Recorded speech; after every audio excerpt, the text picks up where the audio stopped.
Scott talked about the benefits of being the first. I'll tell you the benefits of being the last. And it's being able to claim that everything that you wanted to say was already addressed by the people before you, basically accusing them of stealing your material. I would like to speak about three issues very briefly, and since I have a lot to say, I would rather read.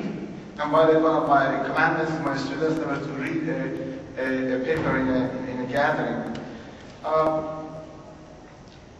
So the three issues I would like to talk about is elections in Iran, basically a cultural historical backdrop about why Iranians bother to vote to begin with.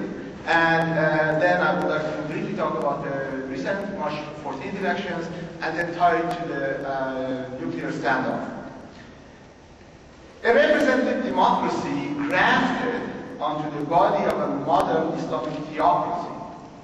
The Iranian constitution is a unique experiment in the history of political experimentation from Uruk, Heliopolis, Athens to Philadelphia, Paris, and Moscow.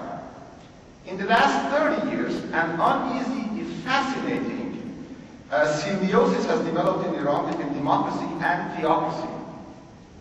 Theocracy, its grand claims to represent God on earth notwithstanding, is addicted to legitimizing ambrosia of yearly democratic boosts. From local and city council elected processes to parliamentary and presidential elections, there is more voting in Iran than in any sane liberal democracy extant. So in Iran you get two for the price of one, a democracy ensconced in a theocracy. Iran is not a People's Democratic Republic of the kind that littered the earth before 1989. For all its severe limitations, the Iranian democracy is real, but there are a lot of limitations. A theocratic Supreme Court called Council of Guardians vets candidates who forward and selectively adjudicates voting irregularities after each election. During elections, the state militia of Basij stand ready to campaign for anyone chosen by the Supreme Leader Khamenei. In the March 14th election, for instance, the Guardian Council disqualified so many reformers, as Barbara just said, to remove challenge from half to one-third to half of the seats, and in many other occasions, they disqualified the more prominent reformers, leaving nobody basically to run with little chance to win and posing very little opposition should they win and come to the parliament. The question is, and I'm sure a lot of people have this question in their minds, both Iranians and non-Iranians, why Iranians participate in this rigged election, benefiting basically the people who are rigging it? The answer is simple. Iranians make a rational choice because the benefits of participation, for the time being, seem to outweigh its costs. Procedurally speaking, participation in elections prevents total domination by theocrats, introduces competition, increases transparency, and ensures a modicum of circulation of agents at the lower rounds of the system. Elections also have performative value for Iranians. The spectacle of sanctimonious vice-regents of God begging for votes, and occasionally mud-wrestling each other for it, is a reminder that people are still, in a way, in charge.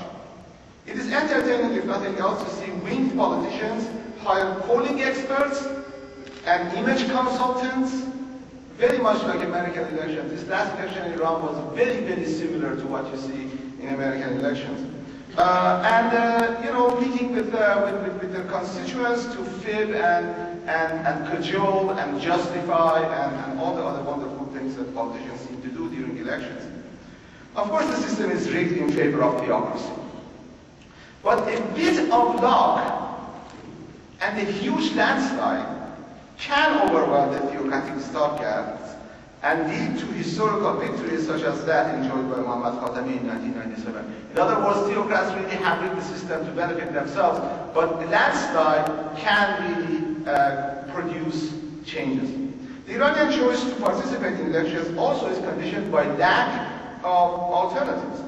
Revolution is out of the question because Iranians know what happens when the revolution is coming. And a successful electoral bypass requires a campaign that will never be allowed in Iran. In absence of such a campaign, provincial voting that is based on ethnic solidarity and pork barrel projects will defeat any boycott. In short, urban Iranians calculate that exercising their right to vote is worth allowing a patina of legitimacy to the system. But I have to caution that this picture that I just drew for you is a snapshot. Trends in voting don't favor the symbiosis of democracy and theocracy. Only in trends can we see antinomies of a theocratic democracy in bold relief.